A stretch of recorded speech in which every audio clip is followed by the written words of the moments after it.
ప్రపంచంలో ఉన్న super humans గురించి మీరు విన్నారా? నేను మాట్లాడేది Superman, Spiderman, Iron Man, Hulk ఇట్లాంటి ఫిక్షన్ స్టోరీస్ గురించి కాదు. Supermans super human state లో ఉంటారు. వీరికి ఆకలి దప్పికలు ఉండవు, నిద్రాహారాలు ఉండవు, భయం, ఆలోచనలు ఉండవు, వృద్ధాప్యం ఉండదు. శరీరాన్ని ఎప్పుడు ఆటో హీల్ మోడ్లో ఉంచుకుంటారు.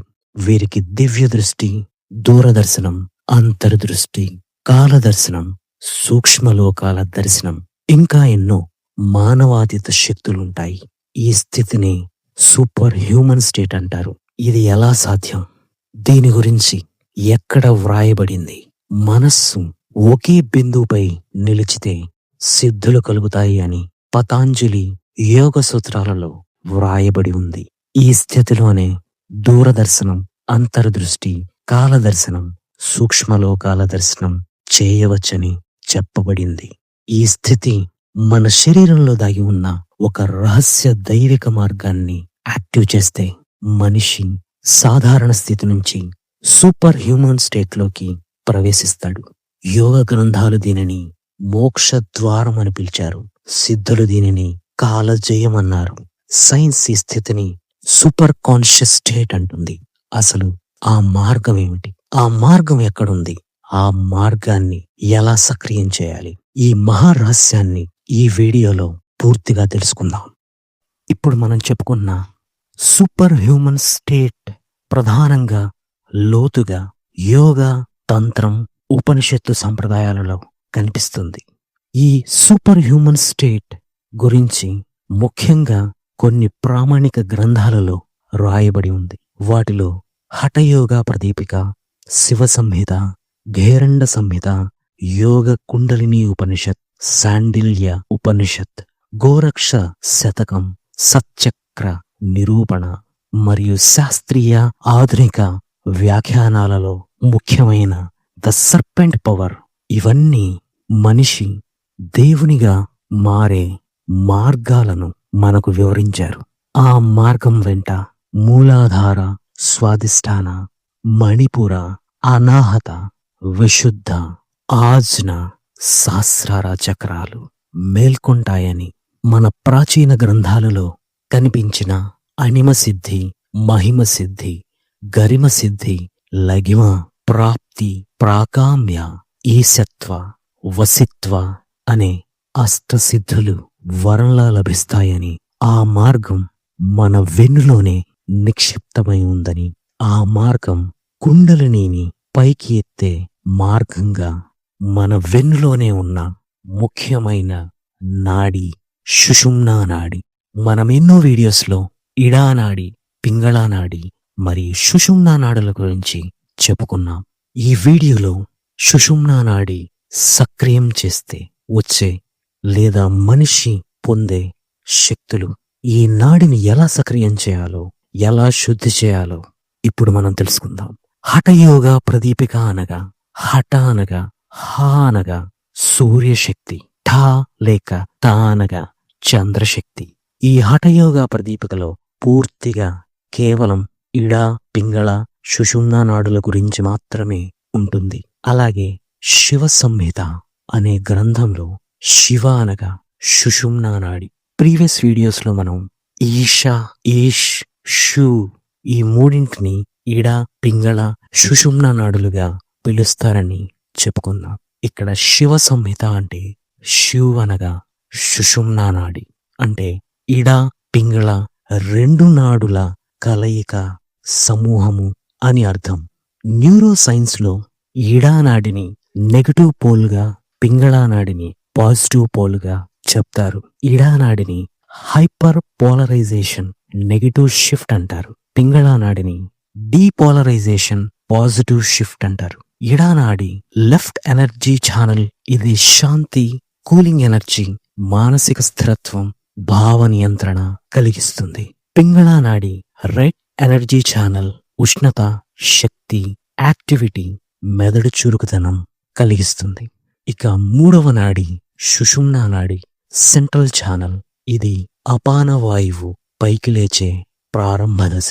సుషుమ్నా నాడి మెల్లగా ఓపెన్ చేయడానికి శ్వాస ఎంతో ఉపకరిస్తుంది.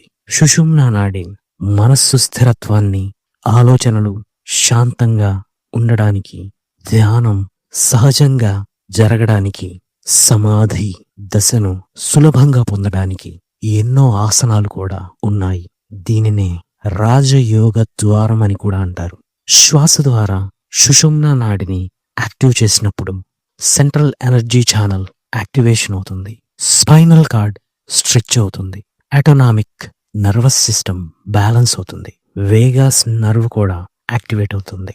దీనివల్ల పారాసింపథెటిక్ డామినెన్స్ అయ్యి డీప్ కామ్ హీలింగ్ స్టేట్ లోకి వెళ్తాము. మన పూర్వీకులు భౌతిక కళ్ళతో కాకుండా దైవ దర్శనంతో గ్రహాలు, ఆకాశ లోకాలు, వాటి నీడలు, ఆధ్యాత్మిక లోకాలను చూశారు. ఇవన్నీ స్పష్టమైన సూచనలుగా ఉన్నాయి. దీన్నే దూరదర్శనం అంటారు. దూరదర్శనం అంటే శరీరం అక్కడ లేకపోయినా మనస్సు చైతన్యం ద్వారా దూరంలో ఉన్న వస్తువు, వ్యక్తి, స్థలం లేదా సంఘటనను స్పష్టంగా చూడగలిగే సామర్థ్యమే. సరళంగా చెప్పాలంటే కళ్ళతో కాకుండా చైతన్యంతో చూడటం, దూరంలో ఉన్నదాన్ని మనస్సునే తెరగా చేసి మన మూడవ కన్నుని తెరచి ప్రత్యక్షంగా చూడడమే. ఉదాహరణకు వేల కిలోమీటర్ల దూరంలో ఉన్న వ్యక్తిని చూడడం, ఒక గదిలో ఏముంది అని ముందే తెలుసుకోవడం, భవిష్యత్ సంఘటనల సంకేతాలను దర్శించడం, దూర ప్రాంతాలలో జరుగుతున్న సంఘటనలను ప్రత్యక్షంగా అనుభవించడం, ఇవన్నీ దూరదర్శనం అని చెప్పవచ్చు.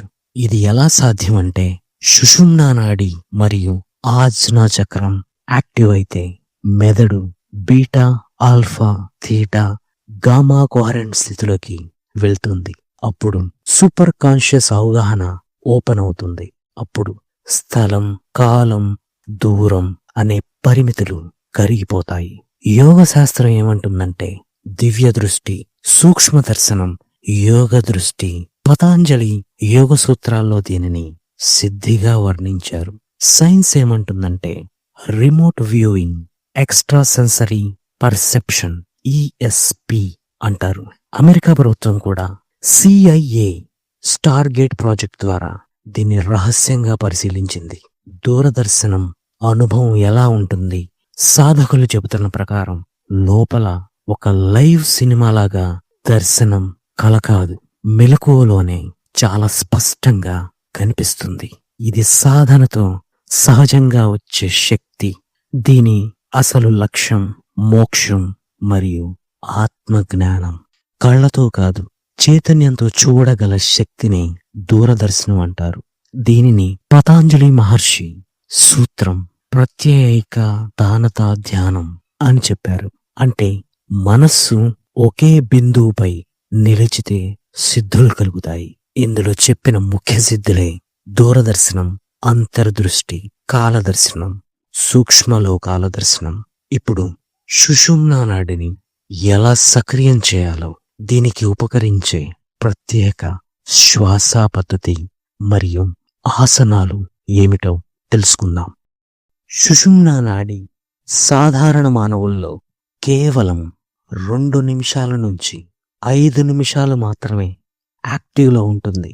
అది ఎప్పుడంటే ఇడానాడి, పింగళానాడి షిఫ్ట్ సమయంలో 1 రోజులో మాత్రమే 2 నుంచి 5 నిమిషాలు సుషుమ్నా నాడి యాక్టివ్గా ఉంటుంది. యోగ సాధన వల్ల బిగినర్స్కు 5 నిమిషాల నుంచి 15 నిమిషాలు, రెగ్యులర్ ప్రాక్టీషనర్ 30 మినిట్స్ నుంచి 90 మినిట్స్ వరకు, అడ్వాన్స్డ్ యోగీస్ 2 to 6 అవర్స్, సిద్ధ యోగీస్కి 24 గంటల పాటు యాక్టివ్ అయి ఉంటుంది. ఈ సమయంలోనే ఆధ్యాత్మిక దృష్టి, ప్రవక్త దర్శనాలు, ఆకాశ యాత్ర వంటి భావనలు స్పష్టంగా ఉన్నాయి. బైబిల్లో నక్షత్ర మార్గాలు, గ్రహ గమనాలు, ఆకాశలోకాల విభాగాలు, గ్రహాల నీడ, వాటి మార్గాలు అన్నీ వివరంగా వర్ణించబడ్డాయి. వేదాలు మరియు పురాణాల్లో 14 లోకాలు, 9 గ్రహమండలాలు, నక్షత్ర మార్గాలు, సూర్య చంద్ర గ్రహ గమనాలు అన్నీ దివ్య దర్శన ఫలితాలే. కురుక్షేత్ర యుద్ధంలో సంజయుడు దూరంలో జరుగుతున్న యుద్ధాన్ని కళ్ళతో కాకుండా దివ్య దృష్టితో ప్రత్యక్షంగా చూశాడు. యోగంలో దివ్య దర్శనం, బైబిల్లో దివ్య దర్శనం, వేదాల్లో దివ్య దృష్టి మూలం ఒక్కటే, అదే సూపర్ కాన్షియస్ స్టేట్. మరి ఖురాన్లో ఈ విషయం పొందుపరచలేదా అంటే ఉంది. ప్రవక్త ముహమ్మద్ గారి జీవితంలో ఒక ప్రత్యేక సంఘటన ఉంది. మక్కా నుంచి జెరూసలేం, అక్కడ నుంచి ఆకాశ లోకాల యాత్ర, స్వర్గస్థాయిల దర్శనం, ఇదే దివ్య దర్శనం, ఆకాశ యాత్రగా భావిస్తారు. ఖురాన్లో దివ్య దర్శనం అనే పదం లేకపోయినా ఆధ్యాత్మిక దృష్టి, ప్రవక్త దర్శనాలు, ఆకాశ యాత్ర వంటి భావనలు స్పష్టంగా ఉన్నాయి. యోగిలో నాడీ జాగరణం, ఖురాన్లో నూరు జాగరణ మార్గం వేరే అయ్యుండొచ్చు. అనుభవ గాఢత ఒకటే. హఠయోగ గ్రంథాలు స్పష్టంగా చెబుతున్నాయి, గురువు మార్గదర్శకం లేకుండా ఇది చేయవద్దు అని.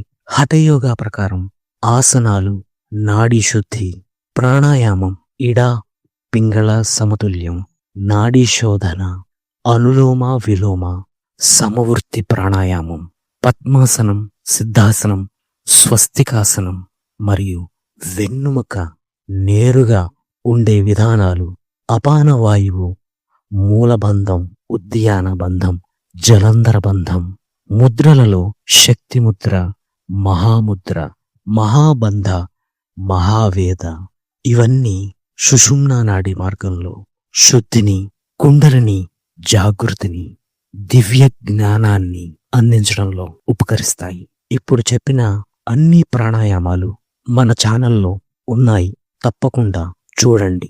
బిగినర్స్ ఆల్ఫా స్టేట్ బ్రీతింగ్ దగ్గర నుంచి మొదలు పెట్టండి. సమవర్తి ప్రాణాయామం అనగా 4 seconds inhalation, 4 seconds exhalation, 4 seconds hold breath, 4-4-4 ప్రాణాయామం. అన్ని ప్రాణాయామాలు తప్పకుండా చేయండి.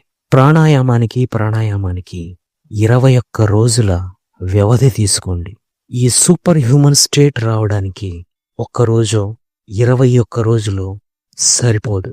దృఢ సంకల్పంతో ఎన్నో సంవత్సరాలు కఠోర దీక్ష గురువుల ఆధ్వర్యంలో చేస్తే ఈ వీడియోలో చెప్పిన అన్ని సిద్ధులు మిమ్మల్ని వరిస్తాయి. సిద్ధుల కోసం ప్రయత్నించకండి, సహజంగా మిమ్మల్ని వరించేలా చూసుకోండి. శుభం.